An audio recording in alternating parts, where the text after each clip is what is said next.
Welcome to Audit the Audit, where we sort out the who and what and the right and wrong of police interactions. This episode covers detentions, use of force, and vehicle searches, and is brought to us by KTVU Fox 2 News. Be sure to check out the description below and give them the credit that they deserve. On April 1st, 2024, 21-year-old tradesman and East Bay native Jack Bruce suffered a grand mal seizure on Refugio Valley Road in Hercules, California as he was driving home after visiting his grandmother. Mr. Bruce's vehicle slowly rolled onto the shoulder of the roadway before eventually sliding down an embankment and crashing into several small trees. Two other drivers stopped to assist Mr. Bruce, who was uninjured but also unresponsive. One of them called 911 and informed the dispatcher that Mr. Bruce appeared to be suffering from a seizure. This information was then relayed to Officer Angel Garcia, Officer Michael Thompson, and Officer Joshua Goldstein of the Hercules Police Department before they arrived on the scene. Officer Garcia was the first to arrive, and the incident was captured on his body camera. Oh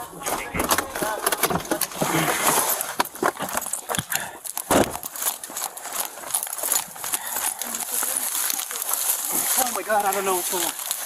Hey, sir. Hey, sir. You okay? Are you okay? Can you breathe? What's going on right now? Talk to me, boss. What's going on right now? The car keys? Can you hear me? C27. Driver is 1045B, conscious, breathing. A for a on stroke. You okay? Stay with me, buddy. You know your name? And 227. Better 20 is going to be right in front of Country Run, directly in front in the ditch. My patrol vehicle is on RVR. If you could update fire. You okay? What's your name, boss? Can you breathe? Can you breathe? Can you breathe? Can you breathe? Can you hear me? Here, squeeze my hand if you can hear me. Squeeze my hand if you can hear me, boss. Squeeze my hand.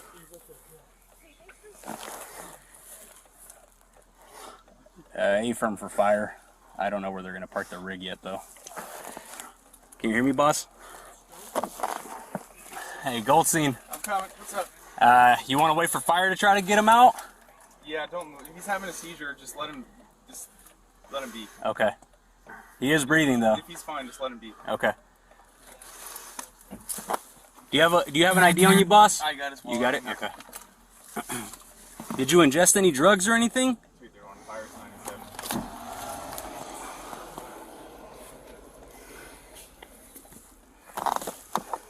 Hey, boss, did you ingest any drugs or anything like that, man? Hey. Hey. Did you ingest any drugs, dude? Can you hear me?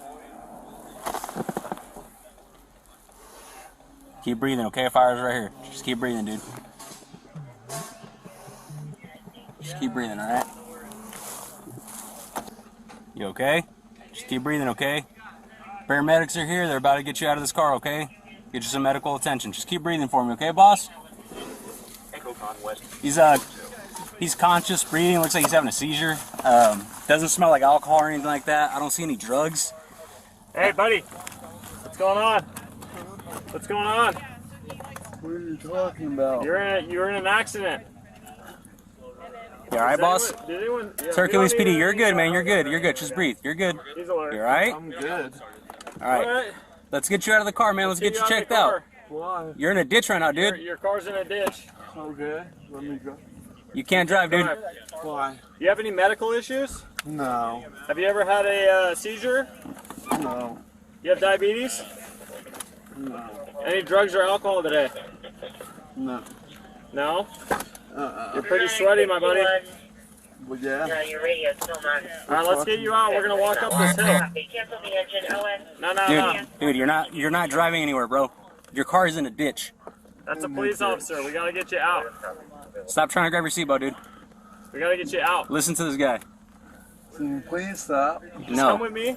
We're gonna go up the hill. If you keep pulling your seatbelt, I'm gonna rip your seatbelt. So listen to this firefighter. Yeah, I'm good.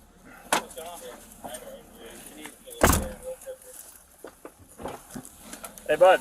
We gotta get out of the car. Car 227 231. Can you assist fire and get him out of the car? He's being a little combative. Buddy, you're coming with me out. Like, go this. Come on.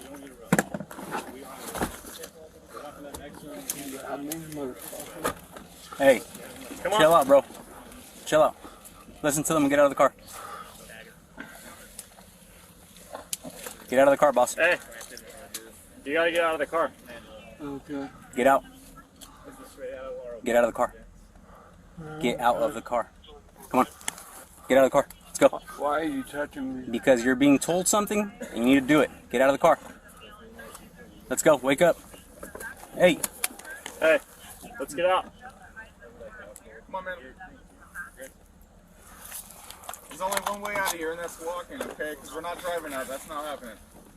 Let's go, dude. Listen to these firefighters or I'm going to have to yank you out. Come on. While Mr. Bruce is sitting in the driver's seat of his vehicle, slipping in and out of consciousness, the firefighters on scene instruct him to get out of the car so that they can render medical aid. After several failed attempts from the firefighters to communicate with Mr. Bruce, Officer Garcia orders him to exit the vehicle and threatens to quote-unquote yank him out. As we have discussed many times before here on ATA, police officers generally retain the authority to order a driver out of their vehicle during a traffic stop, according to the 1977 Supreme Court case of Pennsylvania versus Mims. However, this interaction was not a traffic stop, and it is highly unlikely that the officers could invoke this case as justification for removing Mr. Bruce from his vehicle. And considering that the officers were explicitly informed that Mr. Bruce was in medical distress by both dispatch and the eyewitnesses on the scene, it is also unlikely that the officers would have reasonable suspicion to detain Mr. Bruce in any criminal capacity. Nonetheless, it could be argued that the officers were acting under the so-called community caretaking doctrine. In the 1973 case of Katie versus Dombrowski, the Supreme Court recognized that local police frequently engage in functions that are, quote, totally divorced from the detection, investigation, or acquisition of evidence relating to the violation of a criminal statute, especially when managing vehicle accidents and other non-criminal emergencies. In such community caretaking or emergency aid roles, officers are allowed to take reasonable steps to protect the driver or public without a warrant, such as removing an incapacitated person from a crashed vehicle for medical treatment, or to eliminate a safety hazard. A critical aspect of the community caretaking doctrine is that it is non-criminal and its primary focus is safety. In this situation, however, not only is it unclear why it was necessary for the officers to extract Mr. Bruce from his vehicle, doing so appears to be in violation of established law enforcement policy. The California Commission on Police Officer Standards and Training's Protocol for Basic Medical Aid states that indicators of a seizure can include disorientation, slurred speech, and dropping of the head, along with many other symptoms that Mr. Bruce was clearly displaying. The protocol also specifically mentions that officers should not restrain victims of seizures, and that, now quoting, convulsions, confusion, and episodes of agitated behavior during an episode should not be perceived as deliberate hostility or resistance to the officer. Furthermore, Section 467.5 of the Hercules Police Department's official policy manual states that, quote, if a person who is not in custody refuses EMS care or refuses to be transported to a medical facility, an officer shall not force that person to receive care or be transported. In fact, the policy only allows members to assist EMS personnel, now quoting, when EMS personnel determine the person lacks mental capacity to understand the consequences of refusing medical care or to make an informed decision, and the lack of immediate medical attention may result in serious bodily injury or the death of the person. Although Mr. Bruce was clearly in need of medical attention, and he may not have been in the right state of mind to understand the consequences of refusing care, there was no discussion between EMS and the officers regarding Mr. Bruce's mental capacity, making it highly questionable that removing him from his vehicle was the appropriate course of action in these circumstances.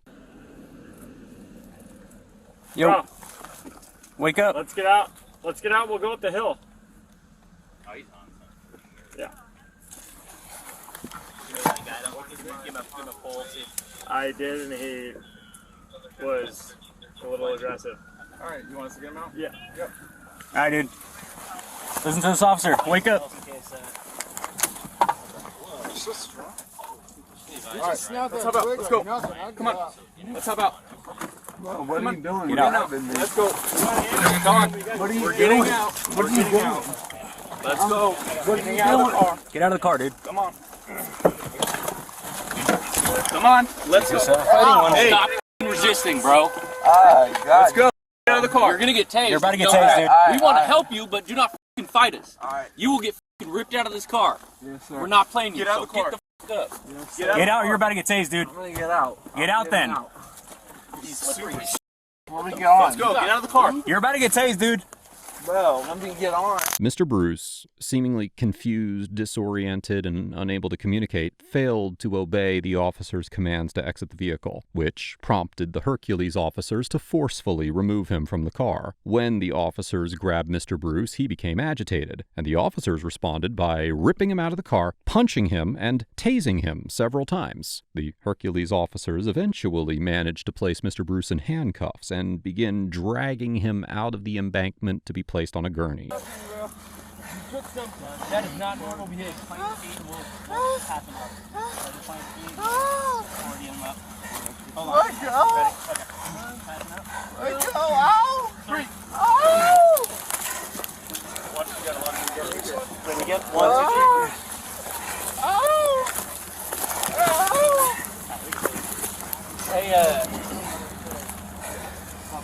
Everybody lost gear. Goldstein, you lost some mags. I got my mags. Those are my cuffs that are on him, right? Yeah, mine too. There was another set in We're the good. car. I don't know if You good? Yeah. Just, He kicked the shit out of me in my head. hey, he kicked my fucking head. It made me bite my teeth together. Hey, You alright? You guys alright? Yeah, he just kicked both of us in the fucking head. Hey, can you grab my hat, Goldstein, please? And I tased him. the sun. It's the sun. I don't know who the he is. The chiller you are, the more chill it's gonna be. Fix the Yeah, suck. that's the sun. That's the sun. and then fire. That's the sun, right? The younger one. Yeah. He almost caught the fire so that people pulled you out. You're under the influence. Immediate. You got he was fighting. Tased twice. I punched him in the face the whole time. Yeah, I got kicked in that too. Okay. Yeah, I'm good. We're all good. We're good, but just letting you know what happened.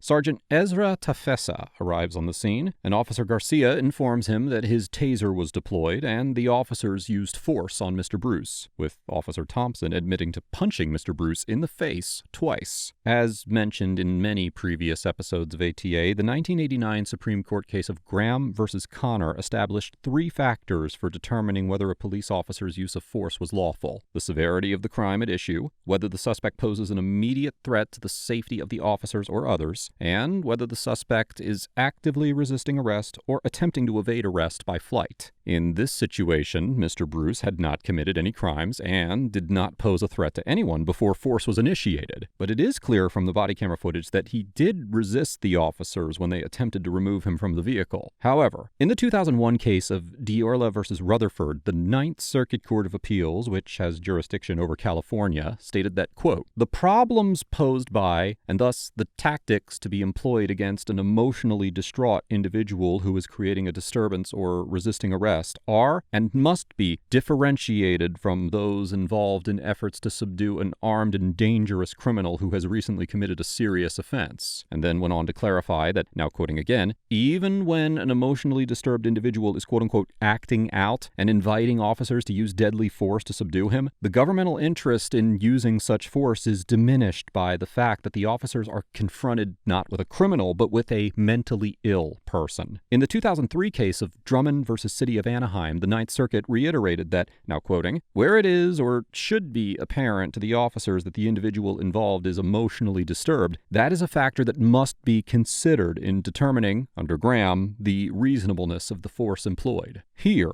although Mr. Bruce was not mentally ill, he was suffering the after effects of a seizure and apparently exhibiting involuntary resistance as a result of his medical condition, rather than deliberately attempting to evade or attack the officers. Because courts have repeatedly recognized that officers must account for an individual's mental and medical condition when determining how much force to use, the repeated taser deployments and physical strikes were disproportionate to the level of threat posed by Mr. Bruce, and the officer's failure to recognize or properly address his medical distress contradicts well-established legal precedent. Mr. Bruce would likely have a strong case that the force the Hercules officers used against him was excessive, considering the fact that he was in the middle of a medical crisis at the time, and given that it is questionable whether the officers were acting within their lawful authority in quote-unquote yanking Mr. Bruce from the vehicle in the first place, a court could conclude that the forcible removal from the vehicle itself itself constituted excessive force, let alone the punching and tasing. You guys want the barbs?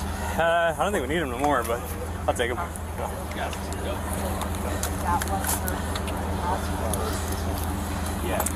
Hey, bro. Hey, just relax. stay You're on- good. stay Chill. where you are. Stay where you are. Oh, you know? Just relax. I'm gonna wet your face a little bit. I don't know if Obama's right. No. We don't keep saying that. That's why when I heard Jack Bird out, I was like, You're good. We'll get them ready and then. Yeah, you want to get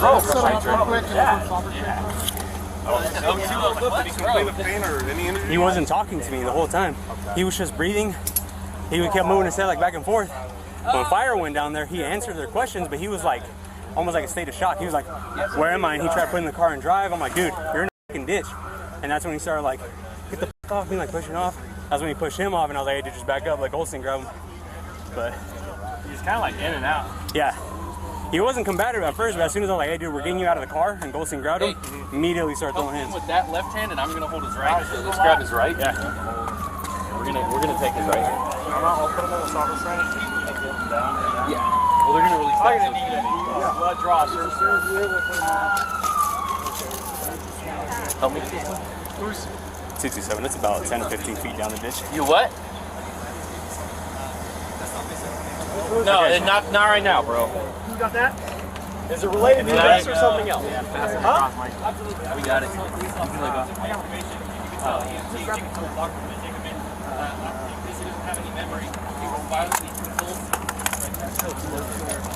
Okay.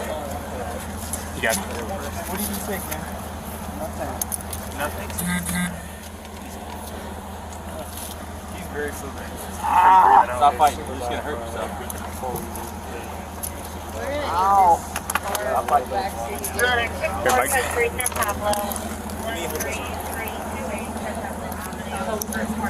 I guess he was here when he was having the seizures. He just wanted to know what he saw. That the dude was seizing up. To load the gurney. Okay. Yeah, I'm fine. We both just got kicked in the head, but we're fine. You guys are all good? You guys, anybody need? Nah, bro, we're good. We're good. Yeah. I'll do it personally. I know you will. No, I appreciate you guys. Absolutely, dude. Freaking weird. I kind of blame Is this yours? No, it's Miller's. Hey, look at my pants. Look at me and my. Oh, your shit ripped. Yeah. Sorry, PDU paid for it. Not that Reebok. It might have been. It might have been. Mine. Alright, We were holding Reebok for you guys. you want to go Ah, I with appreciate pictures? Yeah. We did it And we'll toss the car for any. I'm primary. Until he gets up here. I'm primary. I'll start right now. So you want to stay here, or do you want to go with him to finger the messed up? hospital? Either or, sorry. And then Oh no, that's just shaking. we'll Oh, it's just- heal I think back it's just the that journal. blood draw It's circle. not broken or anything? No, I'm good. And then Yeah, no, that was he tough. can run it out there to you real quick. It was once just he because gets he was so inside. f***ing slippery. Like every time we grabbed on, it was like instant slip. You gotta, Yeah, he's he has to have this at the top. Can I ask you for a favor? I know it's kind of out of pocket. Can you just hold on to these? I don't want to put them back in. They're all muddy. They're not like. No. There's it. No. Yeah, yeah. I just didn't want to put them in and get all my shit off. Yeah, But rebar. I was literally right Oh, they next to kept it. saying rebar, and I'm like, I thought they were saying they had a rebar. I was like, okay, what do you want me to do with that?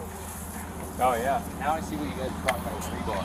I was like, what's talking about rebar? I was like, oh. Is on it? It was like right below you. I was like, Anybody taking pictures of this? I'm about to start taking pictures. I'll get you a thing at the station. Okay. That's my first taser deployment, so I don't know the whole. Yeah.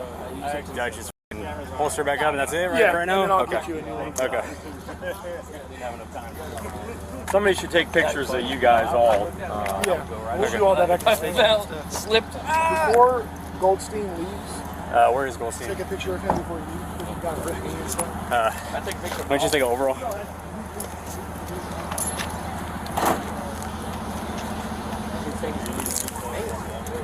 Do you have any other? I know. Always right here. Sarge just wants pictures of all of us. You guys don't do like power poses or nothing? New hands too. How's your mom doing? She's good. She's Oh, really? expecting to make a full recovery. Oh, good. Turn around. She just K48. caught it quickly. You have a taser wire on your. Yeah, it's from the taser. That's his wallet and keys. I'm gonna end up calling the hospital. Okay. I was like, you don't look right. She's like, I'm fine. He was like, no, I think you're having a stroke. And he took her to the ER. Let me just. Yeah.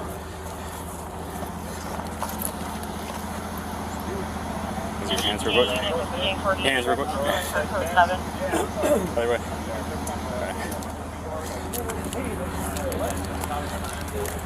Got enough time to go to transfer her from Vallejo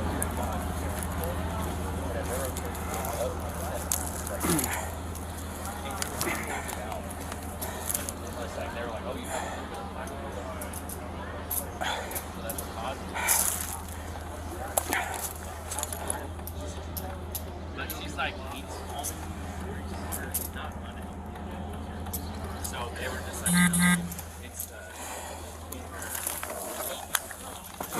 Officer Garcia is ordered to take photos of the officers involved in the incident along with Mr. Bruce's vehicle to be documented as evidence. As Officer Garcia is photographing Mr. Bruce's car, he conducts a search of the front and back seat of the vehicle, including opening the center console and the glove box and rummaging inside. The Fourth Amendment generally requires police to obtain a warrant from a judge before conducting a search, but there are several well-established exceptions to this requirement, especially for vehicles. In the 1925 case of Carroll versus United States, the Supreme Court held that, quote, searches without a warrant of an automobile do not violate the Fourth Amendment if made upon probable cause, which established the automobile exception for the warrant requirement. However, in order to invoke the automobile exception, officers must have probable cause to believe that there is contraband or evidence inside the vehicle. Now, considering that Mr. Bruce was demonstrating clear signs of a seizure, none of the officers mentioned odors of contraband or observations of drug use, and multiple witnesses attributed Mr. Bruce's behavior to a seizure, it would be difficult to establish probable cause for a search under these circumstances. That said, Officer Garcia could potentially argue that he conducted a search incident to arrest, which is another exception to the Fourth Amendment's warrant requirement. In the 1969 case of Chimel versus California, the Supreme Court established the concept of a search incident to arrest, which allowed officers to search any area, quote-unquote, within the immediate control of an individual who was arrested. In the 1981 case of New York versus Belton, the court expanded the doctrine to automobiles and concluded that, now quoting, not only may the police search the passenger compartment of the car in such circumstances, they may also examine the contents of any containers found in the passenger compartment. However, the authority granted to the search incident to arrest exception was significantly limited in the 2009 Supreme Court case of Arizona versus Gant. In the Gant case, the court rejected the notion that a search incident to arrest authorized a search of the entire vehicle and concluded that this exception only applies, now quoting, when the arrestee is unsecured and within reaching distance of the passenger compartment at the time of the search. Therefore, without probable cause or a warrant from a judge, it is highly unlikely that Officer Garcia could lawfully search Mr. Bruce's vehicle, and Mr. Bruce would have a strong argument that the officer's search constituted a violation of his Fourth Amendment rights.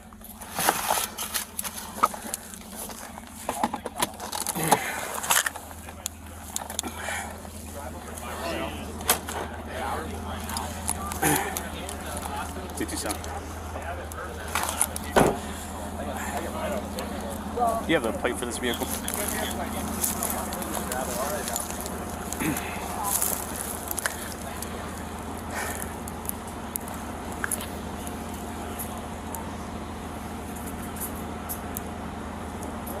It's gonna be and we're code 4.